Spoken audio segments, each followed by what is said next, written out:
எல்லாம் நம் பாவங்களிலிருந்து நம்மை தூய்மைப்படுத்துவாராக. இந்த நற்கருணை கொண்டாட்டத்தின் வழியாக அவர் தம்முடைய ஆட்சியின் விருந்தில் பங்கு கொள்ள நம்மை தகுதி பெற செய்வாராக. ஆமென்.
மன்றாடுவோமாக.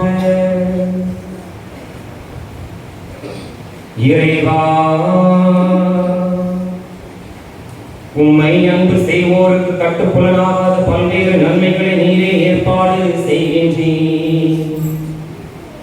எங்கள் இதயங்களில் உமது அன்பின் நிறைவை பொழிவதால் நாங்கள் உம்மை அனைத்திலும் அனைத்துக்கும் மேலாகவும் அன்பு செய்து எல்லா வகை மனித எதிர்பார்ப்புகளையும் கடந்த உம் வாக்குறுதியை பெற்றுக் கொள்வோமாக. உம்மோடு தூய ஆவியாரின் ஒன்றிப்பு இறைவனாய் என்றென்றும் வாழ்ந்து ஆட்சி செய்கின்ற எங்கள் ஆண்டவரும் உம்முடைய ஒரே திருமகனுமாகிய இயேசு கிறிஸ்து வழியாக உம்மை மன்றாடுகின்றோம்.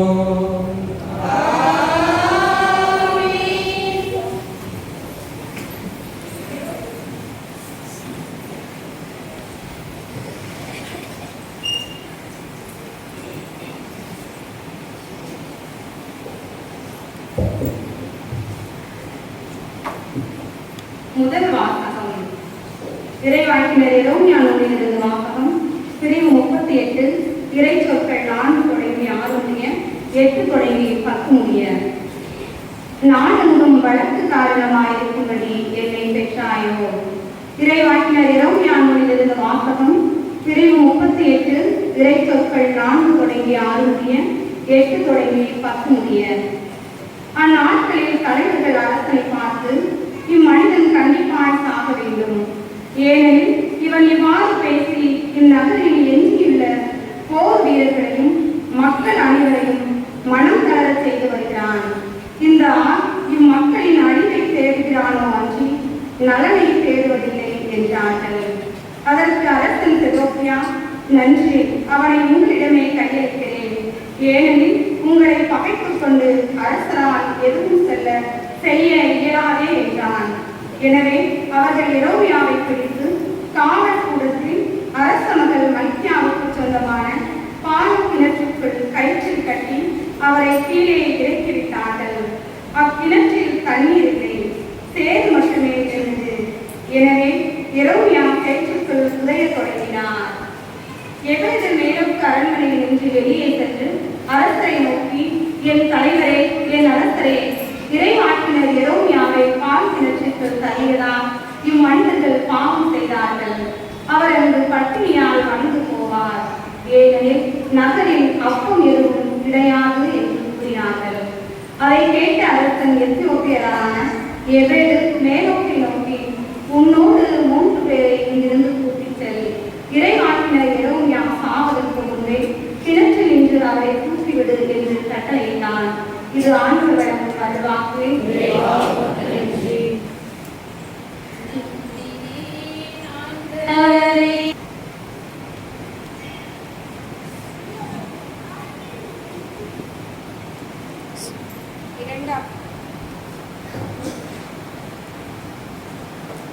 இரண்டாம் வாசகம். நமக்கு குறிப்பிட்டுள்ள பந்தயத்தில் மன உறுதியோடு ஓடுவோம். எபிரேயருக்கு எழுதப்பட்ட திருமுகத்தில் இருந்து வாசகம். அதிகாரம் 12 இறை வார்த்தைகள் 1 4 முடிய. எபிரேயருக்கு எழுதப்பட்ட திருமுகத்தில் இருந்து வாசகம். அதிகாரம் 12 இறை வார்த்தைகள் 1 4 முடிய. சகோதர சகோதரிகளே, திரண்டு வரும் மேகம் போல் இத்தனை சாட்சிகள் நம்மை சூழ்ந்து நிற்க, எந்த சுமையும் நம்மை பற்றி கொண்டிருக்கும் எந்த பாவத்தையும் உதறிவிட்டு தள்ளி நமக்கு குறிப்பிட்டுள்ள பந்தயத்தில் மன உறுதியோடு ஓடுவோமாக. நம்பிக்கையை தொடங்கி வழிநடத்துபவரும் அதை நிறைவு செய்பவருமான இயேசுவின் மீது கண்களை பதிய வைப்போம். அவர் தாம் கடலில் இருந்த மகிழ்ச்சியின் பொருட்டு இழிவையும் பொருட்படுத்தாமல் சிலுவையை ஏற்றுக்கொண்டார். அப்போது கடவுளது அரியணையில் வலப்பக்கத்தில் வீற்றிருக்கின்றார். பாவிகளால் நமக்கு உண்டான எந்த எதிர்ப்பையும் மன உறுதியோடு தாங்கிக் கொண்ட அவரை எண்ணி பாருங்கள். அப்பொழுது நீங்கள் மனம் சோர்ந்து தளர்ந்து போக மாட்டீர்கள். பாவத்திற்கு எதிரான போராட்டத்தில் இரத்தம் சிந்தி அளவுக்கு நீங்கள் இன்னும் எதிர்த்து நிற்கவில்லை. இது ஆண்டவர் வழங்கும் அருள்வாக்கு.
லூக்கா எழுதிய தூய நற்செய்தியிலிருந்து வாசகம்.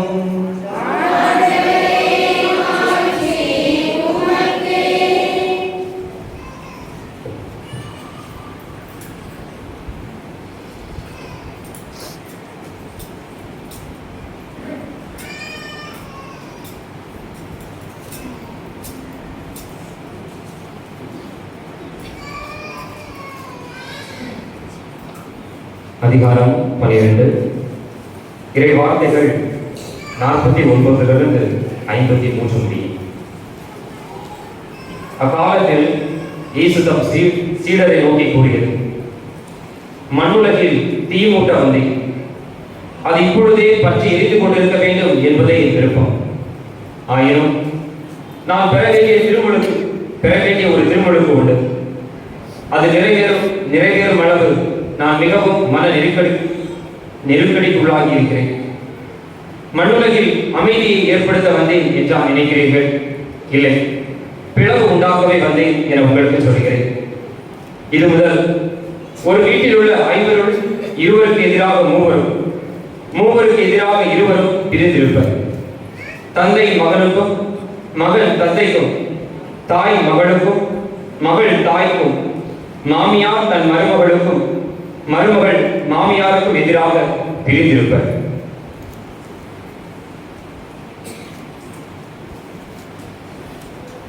ஆண்டவரின் அருள்வாக்கு.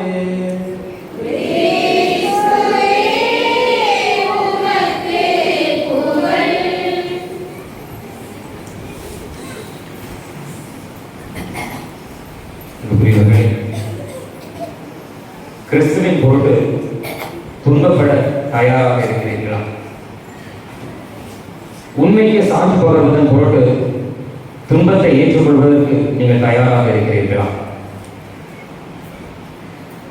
தாமினி என்ற ஒரு சகோதரி, இந்தி பேசக்கூடிய சகோதரி, ஒரு செல்வம் மிகுந்த வீட்டிலே திருமணம் செய்து கொடுக்கப்படுகிறார்கள். அது வீடு மிகவும் அகங்காரம் பிடித்த மக்கள் இருக்கிற வீடு. அந்த வீட்டில் அவர்கள் ஹோலி பண்டிகையை கொண்டாடி கொண்டிருக்கிற பொழுது அனைவரும் வீட்டுக்கு வெளியே இருக்கிறார்கள்.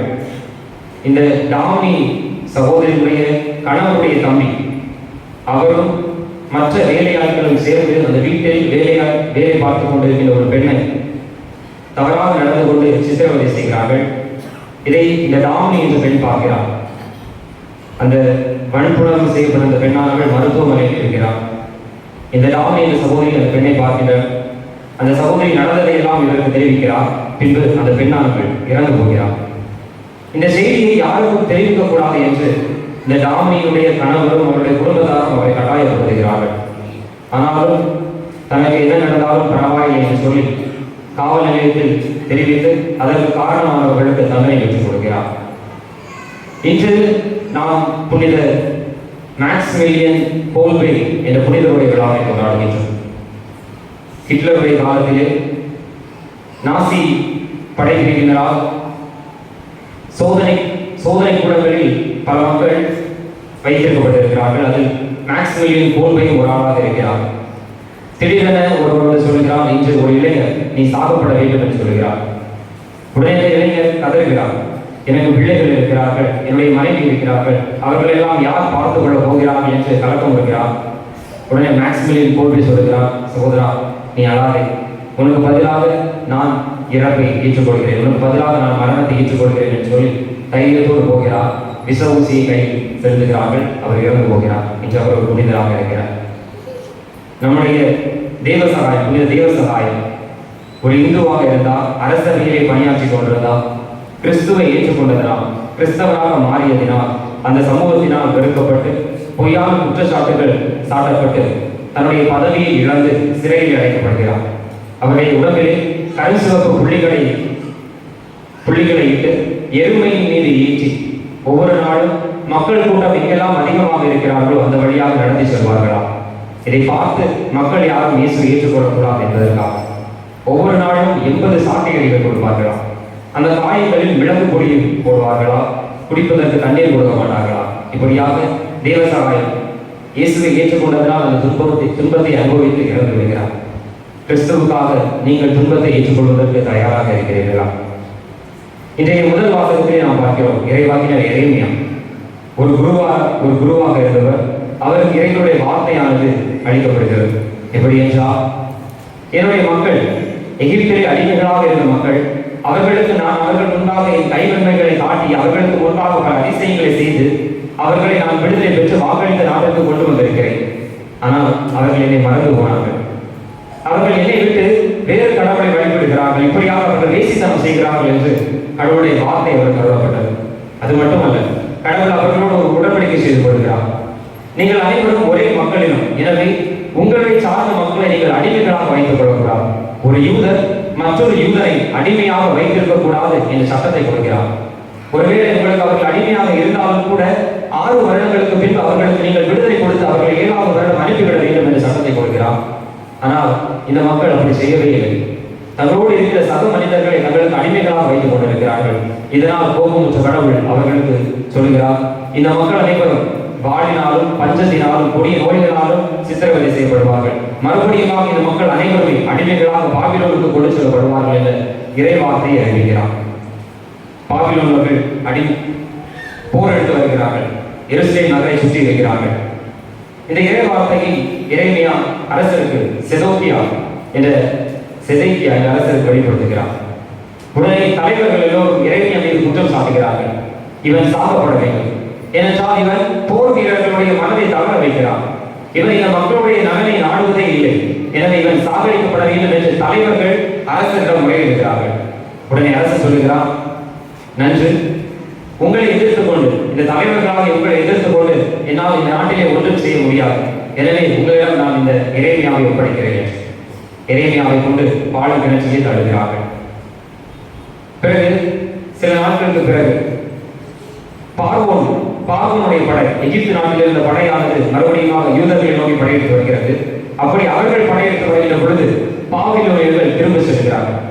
இறைவாக்கு என்ன உரைக்கப்பட்டது என்றால், பாபிலோனியர்களால் இவர்கள் அடிமைப்படுத்தப்படுவார்கள். பாபிலோனியர்கள் படையெடுத்து ஏற்கனவே அவர்கள் போரிட்டுக் கொண்டிருக்கிறார்கள். பார்வோனுடைய படை வருகின்ற பொழுது இந்த பார்வோனுடைய படைகள் பாபிலோனுடைய படைகள் பின்வாங்குகின்றன. இதை உணர்ந்த அரசர் மறுபடியும் எரேமியாவை சென்று சொல்கிறார், நீ சொன்ன இறைவாக்கு என்ன ஆயிற்று? பாபிலோனியர்கள் திரும்ப சொல்கிறார்கள் என்று சொல்கிறார். உடனே எரேமியா சொல்கிறார், நீங்கள் பாபிலோனியர்களை தோற்கடித்து அவர்களை வீழ்த்தினாலும் அவர்களில் எஞ்சி இருக்கிற படைவீரர்கள், காயப்பட்டிருக்கிற படைவீரர்கள் இங்கே கூடாரம் அமைத்து உங்களை மறுபடியும் வந்து தாக்குவார்கள். கண்டிப்பாக இந்த இடமானது தீக்கிரையாக்கப்படும் என்று சொல்கிறார். எகிப்திலிருந்து வந்த பார்வோன் படையானது திரும்ப சென்று விடுகிறது. மறுபடியும் பாபிலோனியர்கள் வருகிறார்கள். உடனே செதேக்கியா மன்னன் மறுபடியும் எரேமியாவை பார்க்கிறார். நீ என்னிடம் ஒன்றும் மறைக்காமல் சொல், கடவுள் உனக்கு என்ன வெளிப்படுத்தினார்? எரேமியா சொல்கிறார், நான் கடவுள் எனக்கு வெளிப்படுத்தியது எல்லாம் உன்னிடம் சொன்னேன் என்றால் நீ என்னை கொன்று போட்டு விடுவார். நான் உனக்கு அறிவுரை கூறினாலும் நீ கேட்க மாட்டாய் என்று சொல்கிறார். உடனே அரசர் சொல்கிறார், வாழும் கடவுளின் மீது ஆணை, நான் உன்னை கொல்ல மாட்டேன், என்ன நடந்தது என்று சொல்லு. எரேமியா சொல்கிறார், நீயும் உன்னுடைய மக்கள் பாபிலோனியர்களிடம் சரணடைந்தீர்கள் என்றால், யார் உங்களுக்கு எதிராக போர் தொடுத்துக் கொண்டிருக்கிறார்களோ அவர்களிடம் சரணடைந்தீர்கள் என்றால் நீங்கள் உயிர் பிழைப்பீர்கள். உங்களுடைய நாடானது அழிக்கப்படாது, உங்களுடைய ஆலயமானது தீக்கிரையாக்கப்படாது என்று சொல்கிறார். ஆனாலும் இந்த அரசர் அந்த வார்த்தைக்கு சரி சாய்க்கவில்லை. மறுபடியும் சென்று வருகிறார். பாபிலோனியர்கள் படையெடுத்து வருகிறார்கள். அந்த அரசருக்கு முன்பாகவே அவருடைய பிள்ளைகளையும் மனைவியையும் கொள்கிறார்கள். அரசருடைய கண்களை பிடுங்கி அவரை அகதியாக பாபிலோனுக்கு இழுத்து செல்கிறார்கள். எருசலேம் ஆலயமானது இடிக்கப்படுகிறது. மக்கள் அனைவரும் நாடு கடத்தப்படுகிறார்கள். ஆனால் யாருமற்ற ஏழைகளுக்காக அந்த பாபிலோனியர்கள் என்ன செய்கிறார்கள் என்றால், யாருமற்ற ஏழைகளுக்காக திராட்சை தோட்டங்களை வயல்களையும் விட்டு செல்கிறார்கள். அன்புக்குரியவர்களே, முதல் வாசகத்தை கேட்டவரா, தன்னுடைய சொந்த மக்களை அடிமைப்படுத்தக்கூடாது என்ற கட்டளையை கடவுள் கொடுத்திருந்தார். நாம் அனைவரும் ஒரே குடும்பமாக இருக்கிறோம். நாமும் ஒரு நேரத்தில் நம்முடைய சொந்தமான மக்களை அடிமைப்படுத்துகிறோம். வட்டிக்கு கொடுத்து, அதுவும் அதிகமான வட்டிக்கு கொடுத்து நம்மோடு இருக்கிற சக மனிதர்களை நாமும் அடிமைப்படுத்துகிறோம். கோயிலுக்கு சென்ற மனிதர்களுக்கு கூட வட்டிக்கு காசு கொடுப்பது எப்படி இருக்கிறது? இதுதான் நாம் எரேமியாவுடைய காலத்தில் தான் இருக்கிறோம். எரேமியாவுடைய காலத்தில் எப்படி நடந்ததோ அதுதான் நமக்கும் நடக்கிறது. உங்களுடைய சக மனிதர்களை நீங்கள் அன்பு செய்கின்ற உங்களுடைய இனத்தை சார்ந்த மனிதர்களை நீங்கள் அடிமைப்படுத்தாதீர்கள் என்று சொன்னார்கள். நாம் மறுபடியும் நம்மோடு இருக்கிற சக மனிதர்களை சுருண்டி கொண்டுதான் இருக்கிறோம். இன்றைய முதல் நற்செய்தி வாசகத்தை பார்க்கிறோம். இயேசு சொல்கிறார், நான் தீ மூட்ட வந்தேன் என்று சொல்கிறார். எந்த தீயை மூட்ட வந்தார் என்றால், நீங்கள் திருமணம் வருகிற பொழுது உங்களுக்கு ஒரு தீயானது கொடுக்கப்படுகிறது. கிறிஸ்துவின் ஒளியை பெற்றுக் கொள்கிறது. ஆபிரகாமுடைய காலத்தில் சோதோம் குமாரா மக்கள் பாவம் செய்த பொழுது நெருப்பினால் அந்த மக்களை அழிக்கிறார். அப்படியாக அவர்களை தூய்மைப்படுத்துகிறார். எசாயா இறைவாக்கினுடைய காலத்தில் நெருப்பு பொருளினால் அவருடைய உதடுகளை தொட்டு அவருடைய குற்றப்படி அவர்களிடம் மாற்றுகிறார். எலியா இறைவாக்கினுடைய காலத்திலே வானத்திலிருந்து நெருப்பு வர செய்து 50 படை வீரர்களை கொள்கிறார். எலியா இறைவாக்கினுடைய காலத்தில் மறுபடியும் நெருப்பில் வானத்திலிருந்து நெருப்பு வர செய்து 400 போலி இறைவாக்கினர்களை தோற்கடிக்க செய்கிறார். புதிய ஏற்பாட்டில் பார்க்கிறோம், திருத்தூதர்கள் மீது நெருப்பு இறங்கி வந்து அவர்கள் வல்லமையுள்ளவர்களாக இயேசுவுக்கு சாட்சியான வாழ்வு வாழ்ந்தார்கள். இத்தகைய நெருப்பானதான் உங்களிடமும் ஒப்படைக்கப்பட்டிருக்கிறது. அந்த நெருப்பு எங்கே இருக்கிறது? உங்களிடம் இயேசு கிறிஸ்துவின் ஒளியை பெற்றுக் கொள்ளுங்கள். இதை நீங்கள் மாசுபடாமல் இதை அணையாது காத்துக் கொள்ளுங்கள். இறுதி நாளில் ஆண்டவர் மறுபடியாக திரும்ப வருகின்ற பொழுது எல்லா புனிதர்களோடும் சேர்ந்து நீங்கள் வான்வீட்டுக்கு செல்லுங்கள். அதுவரை இந்த நெருப்பை பாதுகாங்கள் என்று சொன்னாரே, அந்த நெருப்பு எங்கே இருக்கிறது? நாம் எப்பொழுதெல்லாம் உண்மைக்கு சார்ந்து போகிறோமோ அப்பொழுது உங்களிடம் அந்த நெருப்பானது எரிந்து கொண்டிருக்கிறது. எப்பொழுதெல்லாம் அநீதிக்கு எதிராக குரல் கொடுக்கிறோமோ அப்பொழுதெல்லாம் உங்களிடம் அந்த நெருப்பானது எரிந்து கொண்டிருக்கிறது. நீங்கள் அப்படி இல்லாத பொழுது நெருப்பை பற்ற வைத்து அதை கட்டளைக்கு அடியில் ஒழித்து வைத்தவர்களை போல மாறுகிறீர்கள். இன்றைய முதல் 2ஆம் வாசகத்தில் சொல்கிறார் பவுலடிகளார், உங்களுடைய வாழ்வில் துன்பங்கள் இருக்கும், ஆனால் நீங்கள் அந்த துன்பத்தை சோர்ந்து விடாதீர்கள். இயேசு கிறிஸ்து எப்படி பாவத்தை நம்முடைய பாவங்களுக்காக சிலுவையை நோக்கி பயணம் செய்து கொண்டே இருந்தாரோ, சிலுவை ஏற்றுக்கொண்டாரோ, அதுபோல நீங்கள் உண்மைக்கு சாட்சி உள்ளவர்களாக இருக்கின்ற பொழுது இத்தகைய துன்பங்கள் வருவதை கண்டு சோர்ந்து போய்விடாதீர்கள். தொடர்ந்து உங்களுடைய பயணத்தை தொடருங்கள் என்று சொல்கிறார். புரியவர்களே, உண்மையில் நாம் நேர்மையாளராக இருக்கிற பொழுது, நல்லவர்களாக இருக்கிற பொழுது சோதனைகள் அதிகமாக இருக்கும். ஒரு வகுப்பிலே எல்லா பிள்ளைகளும் பார்த்து தேர்வு எழுதுகிறார்கள். ஒருவன் மட்டும் நல்லபடியாக தேர்வு எழுதினான் என்றால் அது அவனுக்கு சோதனையாக இருக்கும். மற்றவர்கள் அவனை ஏற்றுக்கொள்ள மாட்டார்கள். அது துன்புறுத்தலாக இருக்கும். இளைஞர்கள் மத்தியிலே பல போதைப் பொருளுக்கு அடிமையாக இருக்கின்ற பொழுது ஒருவர் மட்டும் அந்த பழக்கத்திற்கு செல்லாமல் இருக்கின்ற பொழுது அவர்களுக்கு துயரமாக இருக்கும். பிறர் அவரை ஏற்றுக்கொள்ள மாட்டார்கள். பெண்கள் விரைவிழுந்த ஆடைகளை அணிந்து கொண்டு அதிகமான நகைகளை போட்டு வருகின்ற பொழுது ஒரு பெண் மட்டும் நான் ஏழ்மையான வாழ்க்கையை வாழ்கிறேன் என்று சொன்னால் அது அவர்களுக்கு சோதனையாக இருக்கும், துன்பமாக இருக்கும். பிறர் அவரை ஏற்றுக்கொள்ள மாட்டார்கள். ஆனால் நீங்கள் அந்த துன்பத்தையும் சோதனைகளை ஏற்றுக்கொள்ள தயாராக இருக்கிறீர்களா? உங்களை பார்த்து கேட்டால் நீங்கள் என்ன சொல்வீர்கள்? நீங்கள் வாழ்வில் என்னவாக வேண்டும் என்று குழந்தைகள் சொல்லுவார்கள், நாங்கள் டாக்டர், என்ஜினியர், டீச்சர், நர்ஸ். நீங்கள் சொல்வீர்கள் செல்வங்கள் படைத்து நன்றாக இருக்க வேண்டும் என்று. ஆனால் ஒருவரிடம் கேட்டால் அவர் என்ன சொல்வார்களா? நான் துன்பப்பட வேண்டும், நான் இறக்கப்பட வேண்டும் என்று சொல்வார். ஆமன்புரியவர்களே, இயேசு கிறிஸ்துவிடம் நீங்கள் கேட்டால் நீர் என்னவாக வேண்டும் என்று நீங்கள் இயேசு கிறிஸ்துவிடம் கேட்டால் அவர் சொல்வார், நான் உங்களுக்காக துன்பப்பட வேண்டும், நான் உங்களுக்காக சிலுவை மரணத்தை ஏற்றுக்கொள்ள வேண்டும், நான் உங்களுக்காக இறக்கப்பட வேண்டும் என்று சொல்வார். கிறிஸ்தவர்களாகி நாம் அத்தகைய ஒரு வாழ்க்கை வாழ்வதற்கு முயற்சி செய்வோம். நம்மிடம் கொடுக்கப்பட்ட அந்த தீயை பாதுகாப்போடு இறுதி நாள் வரை காத்துக்கொள்வோம். ஆமென்.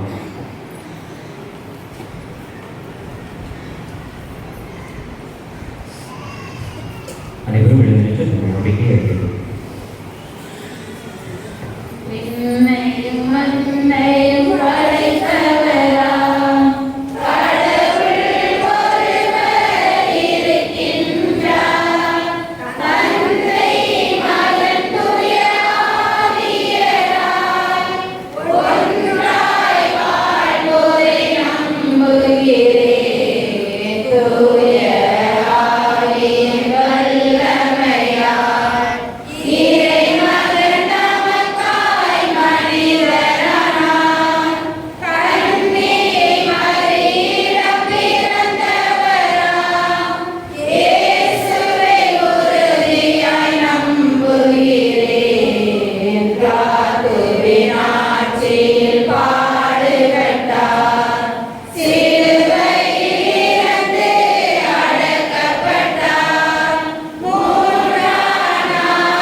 இறைவாக்கினர் எரேமியா துன்பப்பட்டார்.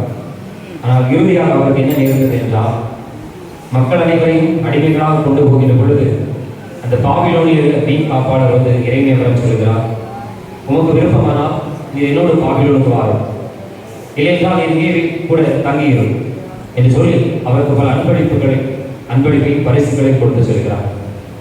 இறைவன் இயேசு துன்பப்பட்டார். ஆனால் இறுதியாக அவருக்கு என்ன நேர்ந்தது? கடவுள் அவரை உயர்த்த செய்கிறார். எல்லாவற்றுக்கும் மேலாக அவரை உயர்த்துகிறார். தந்தையுடைய வலது பக்கத்தில் அவர் வீற்றிருக்க செய்கிறார். நாம் துன்பப்படுகின்ற பொழுது கூட கடவுள் நம்மை உயர்த்துவார் என்ற நம்பிக்கை நமக்கு இருக்க வேண்டும். அன்புக்குரியவர்களே, நமது மீட்பின் மறை நிகழ்வுகளை நினைவு கூர்ந்திட அனைவரும் இங்கு கூடி வந்தோம். வாழ்வழிக்கும் இக்கூற்றுக்களில் இருந்து உலகம் அனைத்துக்கும் நிறையாசி வழங்க வேண்டும் என எல்லா கடவுளை மன்றாடுவோமாக.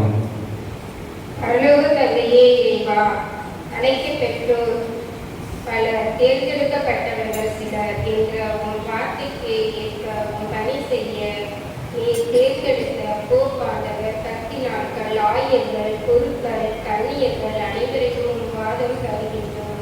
இவர்களின் பணியில் எந்த குறைகளோ தடைகளோ ஏற்படாதவாறு நல்ல உடல் உள்ள சுகம் வேண்டியும் எமது பண்பில் இடையடைத்தல் பெருக வேண்டியும் இறைவா உன்னை கெஞ்சி மன்றாடுகிறோம். நான் எகிப்திற்கு வரச் செய்த கொள்ளை நோய்களை உன்மேல் வரவிட மாட்டேன், ஏனெனில் நானே உன்னை குணமாக்குவேன்.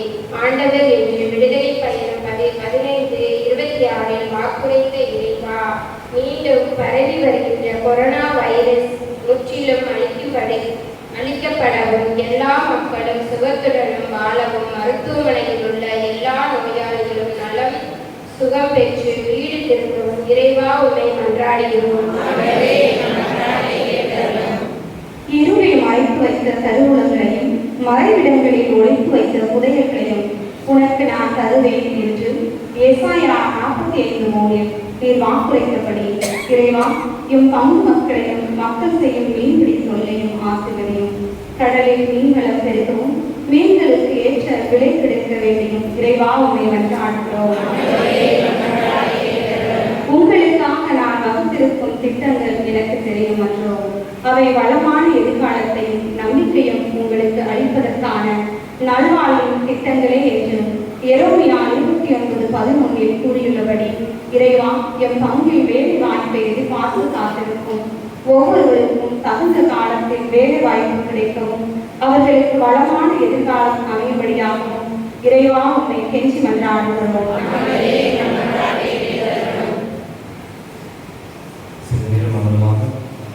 ஒருவர் மற்றவருடைய தேவைகளுக்காக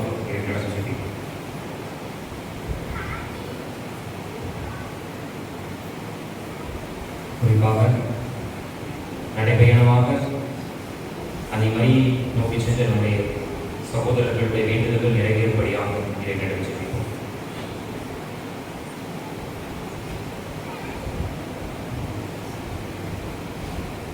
இன்றைய தினம் கடலுக்கு சென்றிருக்கிற ஒவ்வொருவரை கடவுள் ஆசீர்வதிக்கும்படியாக மிகுந்த மேம்பாட்டை கொடுக்கும்படியாக இறைவனிடம் ஜெபிப்போம்.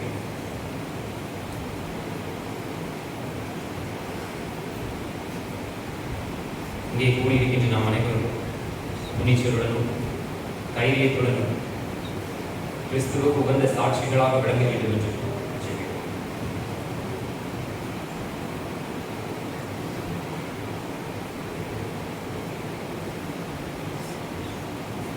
ஆண்டவரே, உம்மை இறைஞ்சி மன்றாடும் மக்களுக்கு உமது அருள் இரக்கம் துணை நிற்க வேண்டும் என உம்மை வேண்டுகிறோம்.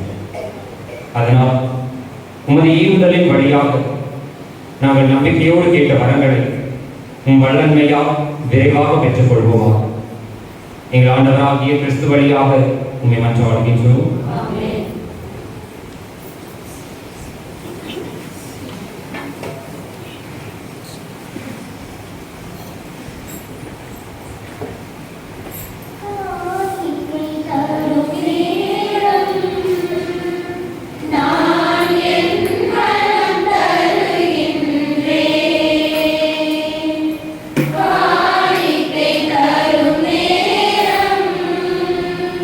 நான்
சகோதரிகளே, என்னுடையதும் உங்களுடையதுமான இந்த பலி எல்லாம் வல்ல தந்தையாகிய இறைவனுக்கு ஏற்றதாகபடி மன்றாடுங்கள்.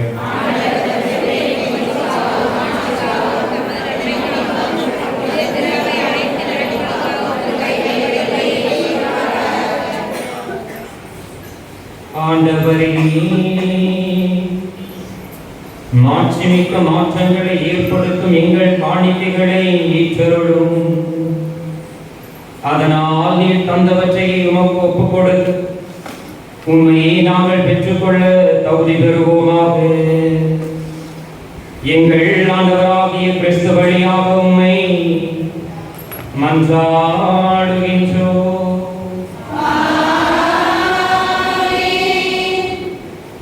ஆண்டவர் உங்களோடு இருப்பாராக.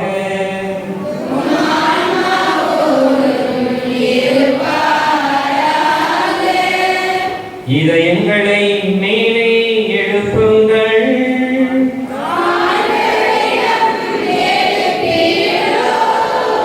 நம் இறைவனாகிய ஆண்டவருக்கு நன்றி கூறுவோம்.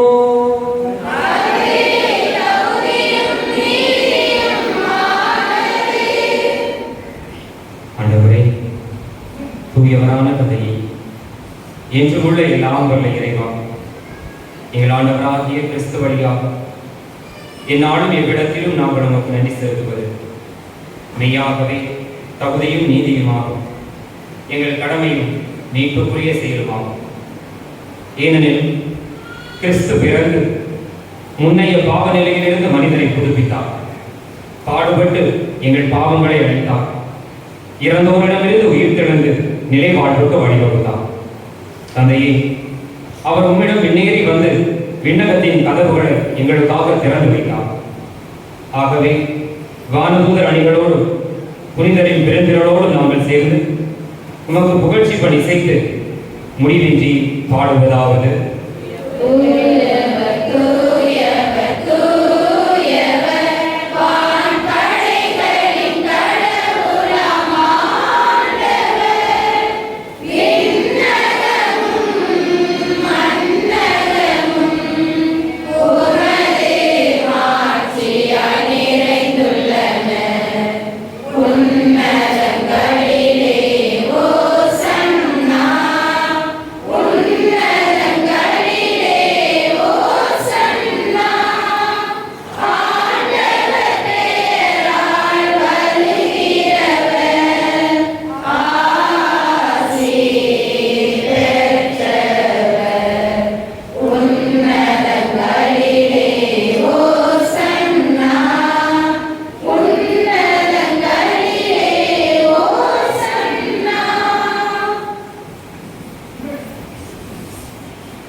நீர் மெய்யாகவே தூயவர், தூய்மை அனைத்திற்கும் ஊற்று.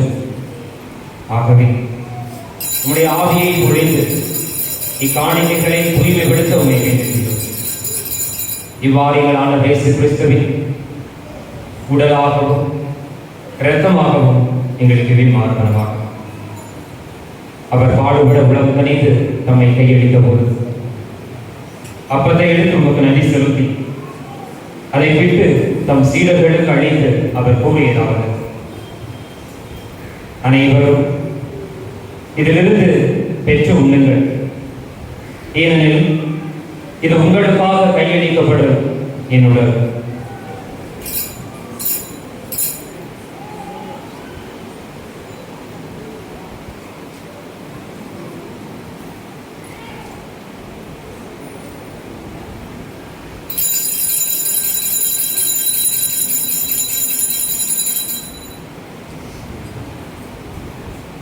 அவண்ணமே இரவு விருதை அருந்திய பின் கிண்ணத்தையும் எடுத்து மீண்டும் உமக்கு நன்றி கூறி தம் சீடர்களுக்கு அழைத்து அவர் கூறியதாவது: அனைவரும் இதிலிருந்து பெற்று பழகுங்கள், ஏனெனில் இது புதிய நிலையான உடன்படிக்கைக்குரிய என் இரத்தத்தின் கிண்ணம். இது பாவ மன்னிப்புக்கென்று உங்களுக்காகவும் பலருக்காகவும் சிந்தப்படும்.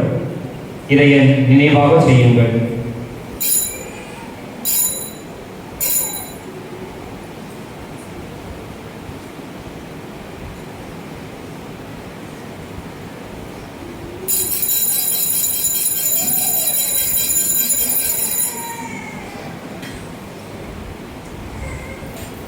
நம்பிக்கையின் மறைபொருள்.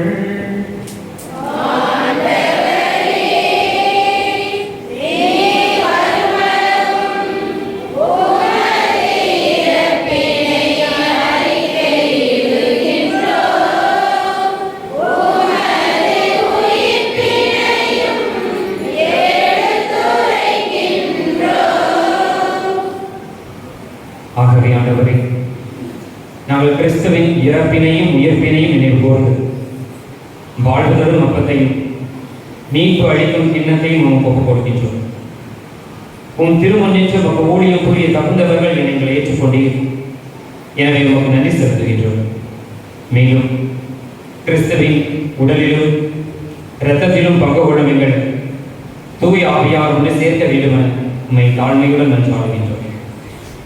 ஆண்டவரே, உலகமெங்கும் பரவி இருக்கும் உமது திரு அவையை நினைவு கூர்கிறோம். எங்கள் திருத்தந்தை பிரான்சிஸ், எங்கள் மறை மாவட்டத்தின் நிர்வாகி ஆகிய ஸ்டீபன் ஆண்டனி, எல்லா திருநிலையிலும் ஆகிய அனைவரோடும் உமது திரு அவை அன்பில் நிறைவு பெறச் செய்திருக்கிறோம். மேலும் உயிர்த்தெழும் எதிர்நோக்குடன் துயில் கொள்ளும் எங்கள் சகோதரர் சகோதரிகளையும் இறந்தோர் அனைவரையும் இரக்கத்துடன் நினைவு கூர்ந்து உமது திருமுக ஒளியுள் ஏற்றுகிறோம். எங்கள் அனைவர் மீதும் இரக்கமாயும் கடவுளின் கன்னி தாயான புனித மரியா, அவருடைய கணவரான புனித யோசேப்பு, புனித திருத்தூதர்கள், இவ்வுலகில் உமக்கு உகந்தவராக இருந்த புனிதர் அனைவருடன் நாங்கள் நிலைப்பாட்டில் பங்கு கொள்ளும் தகுதி பெற்று உம் திருமகன் இயேசு கிறிஸ்து வழியாக உம்மை புகழ்ந்தேத்து மரமருள உம்மை மன்றாடுகின்றோம்.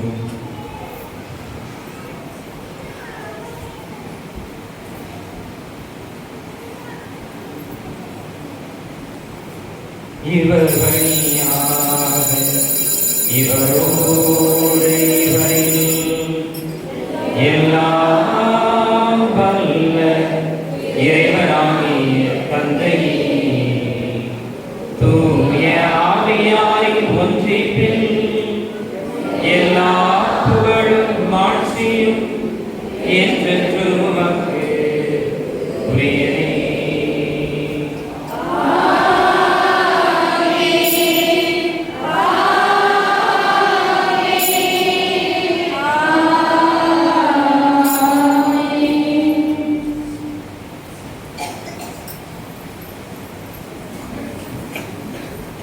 மீட்பரின் கட்டளையால் கற்பிக்கப்பட்டு இறை பணிக்கினையால் பயிற்சி பெற்ற நாம் துணிந்து பாடுவோம்.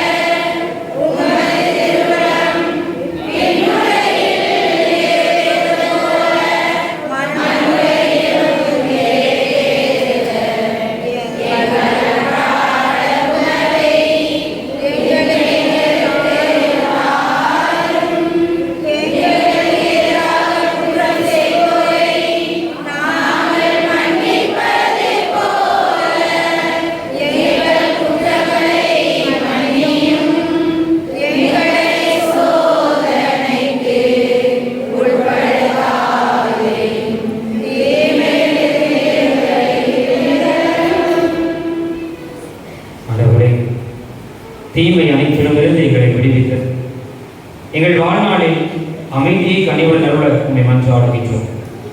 உமது இரக்கத்தின் உதவியால் நாங்கள் பாவத்திலிருந்து எப்போதும் விடுதலை பெற்று யாதொரு கலக்கமும் இன்றி நலமாய் இருப்போமாக.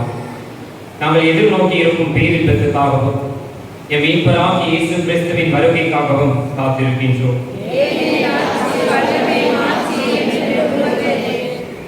ஆண்டவரே இயேசு கிறிஸ்துவே, அமைதியை உங்களுக்கு விட்டு செல்கின்றேன், என் அமைதியை உங்களுக்கு அளிக்கின்றேன் என்று உம் திரு தூதர்களுக்கு மொழிந்தேன்.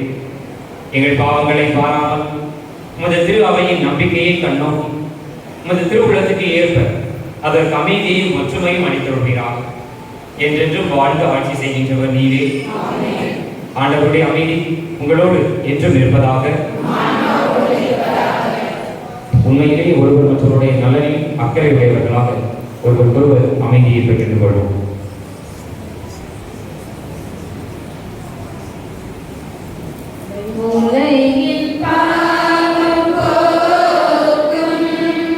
இறைவனின்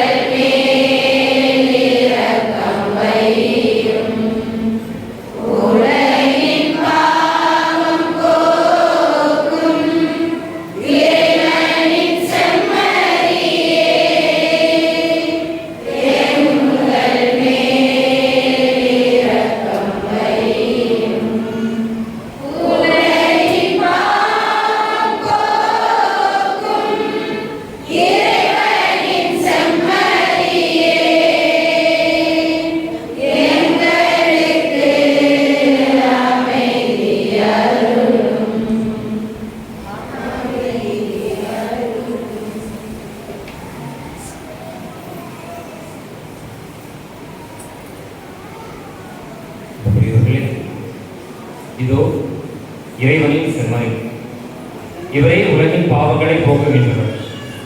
இவர் நமக்காக தருகின்ற இந்த உடலையும் இரத்தத்தையும் பெற்றுக்கொள்வதற்கு நாம் தகுதியற்றவர்கள்.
திருமண அறிவிப்புகள். பாமன் பங்கு காமராஜர் நகரில் வசிக்கும் தந்தை ராயப்பன், தாய் குழந்தை தெரஸ் இவர்களுடைய மகன் ஜேம்ஸ் வால்டருக்கும், நமது பங்கு சூசேப்பர் நகரில் வசிக்கும் தந்தை லூயிஸ்டன், தாய் தெல் ரோஜா அவர்களுடைய மகள் ஆரியா பிப்பிக்கும் இது 3வது ஓலை. நமது பங்கு அந்தோனியா நகர் பகுதியில் வசிக்கும் தந்தை ரெவர்ட், தாய் அகஸ்டில்லா இவர்களுடைய மகன் பிரைட் ஆலனுக்கும், நமது பங்கு அந்தோனியா நகரில் வசிக்கும் மெய்ராஜ், பிரின்சி இவர்களுடைய மகள் மஜுபா இவர்களுக்கு இது 3வது ஓலை. பாமன் பங்கு பிரான்சிஸ் நகரில் வசிக்கும் தந்தை ராயப்பன் மார்டின், தாய் பொன்மலர் இவர்களுடைய மகள் இக்னேசியஸ் இப்ரனுக்கும், சூசேப்பர் பட்டினம் பங்கு பேரூர் நகரில் வசிக்கும் தந்தை அந்தோனி போஸ்கோ, தாய் கேமலதா இவர்களுடைய மகள் ஆக்னல் திவிக்ஸிக்கும் இது 2வது ஓலை. நமது பங்கு சந்தியாபுரம் நகரில் வசிக்கும் தந்தை கென்னடி, தாய் ரமேஷ் இவர்களுடைய மகன் பிரபாத்துக்கும், நமது பங்கு சந்தியாபுரம் நகரில் வசிக்கும் அர்கிஸ் யூஜின் மேரி இவர்களுடைய மகள் யாழினி பிரதிஷ்டா இவர்களுக்கும் இது 2வது ஓலை. நமது பங்கு அகுஸ்தினா நகரில் வசிக்கும் தந்தை ஜோசப், தாய் ரெபேக்காள் இவர்களுடைய மகன் எலினஸ்க்கும், நமது பங்கு சவேரியா நகர் பகுதியில் வசிக்கும் அனார்கில் கிஷோர், ஆரோக்கிய ரூபா இவர்களுடைய மகள் ஜோசுக்கும் இது 2வது ஓலை. நமது பங்கு ஜான் மரியம் யானி நகரில் வசிக்கும் லைலன் ராஜ், சகாயராணி இவர்களுடைய மகள் பிளமோனுக்கும், நமது பங்கு சூசேப்பர் நகர் பகுதியில் வசிக்கும் தந்தை அந்தோனி ராயப்பன், தாய் வாத்தியம் இவர்களுடைய மகள் மரிய ஜாய்க்கும் இது 2வது ஓலை. நமது பங்கு ஜான் மரிய வியானி நகரில் வசிக்கும் தந்தை வியாகுலம், தாய் சித்தாந்திரை இவர்களுடைய மகன் நெய்சன் அந்தோனிக்கும், கீழவைப்பார் பங்கு கீழவைப்பாரில் வசிக்கும் தன்னரூபன், பெட்டின்ஷியா இவர்களுடைய மகள் விமோஷாவுக்கும் இது 1 ஓலை. நமது பங்கு விக்டோரியா நகர் பகுதியில் வசிக்கும் தந்தை ஜஸ்டின், தாய் ஸ்டெல்லா மேரி இவர்களுடைய மகன் விவேக் பிரிட்டோவுக்கும், பார்த்திபனூர் பங்கு தகப்பன் புஷ்பராஜ், தாய் ஜெபமாலி மேரி இவர்களுடைய மகள் தனுஷ் ஜெனிஃபருக்கும் இது 1 ஓலை. இந்த திருமணங்களில் ஏதேனும் தடை இருப்பின் பங்கு தந்தையிடம் அறிவிக்க வேண்டியது இறை மக்களாகிய உங்கள் ஒருவரின் கடமை. 14/8/2002 ஞாயிறு அறிக்கை. இன்று பொதுக்காலத்தின் 20ஆம் ஞாயிறு. 15/8/22 திங்கட்கிழமை புனித கன்னிமரியாவின் விண்ணேற்பு பெருவிழா. 16/8/2022 செவ்வாய்க்கிழமை அங்கேரி நாட்டு புனித ஸ்தேவான். 19/8/2022 வெள்ளிக்கிழமை புனித ஜான் ஹியூஸ். 20/8/2022 சனிக்கிழமை புனித பெர்னார்டு. திருப்பலி விவரங்கள். வார நாட்களில் வழக்கம் போல திருப்பலி நடைபெறும். வருகின்ற புதன்கிழமை மாதத்தின் 3வது புதனாக இருப்பதால் அன்று புனித சூசியப்பர் ஆலயத்தில் மாலை 5:30 மணிக்கு நவநாள் திருப்பலியும் நற்கருணை ஆசிரும் குணமளிக்கும் வழிபாடும் நடைபெறும். அன்று காலையில் புனித சூசியப்பர் ஆலயத்தில் திருப்பலி நடைபெறாது. வருகின்ற புதன் காலையில் 5:30 மணிக்கு குழந்தையேசு ஆலயத்தில் திருப்பலி நடைபெறும். மாலையில் நடைபெறாது. பீட சிறுவர்களாக சேர விரும்புவோர் பங்கு பணியாளரிடம் தங்கள் பெயர்களை பதிவு செய்யுமாறு கேட்டுக்கொள்கிறோம். இளையோர் மன்றத்தில் சேர விரும்புவோர் பங்கு பணியாளரிடம் தங்கள் பெயர்களை பதிவு செய்யுமாறு கேட்டுக்கொள்கிறோம். நன்றி.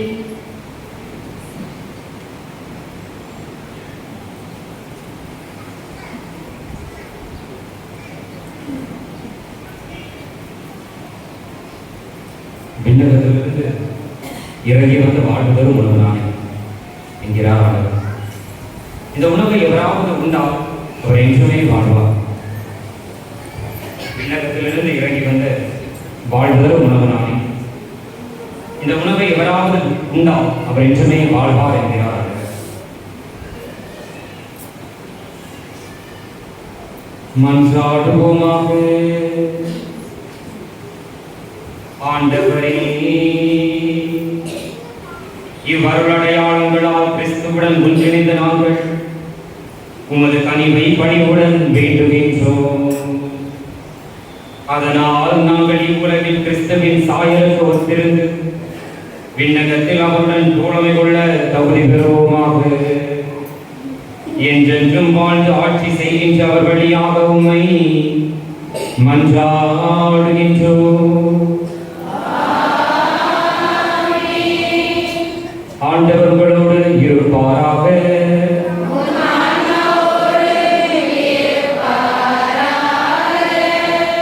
எல்லாம் வல்ல இறைவன் தந்தை, மகன், தூய ஆவியார் உங்கள் அனைவரையும் நிறைவாக ஆசீர்வதிப்பாராக. ஒளியின் மக்களாக, பிறருக்கு வழிகாட்டக்கூடிய மக்களாக சென்று வாருங்கள். திருப்பலி நிறைவே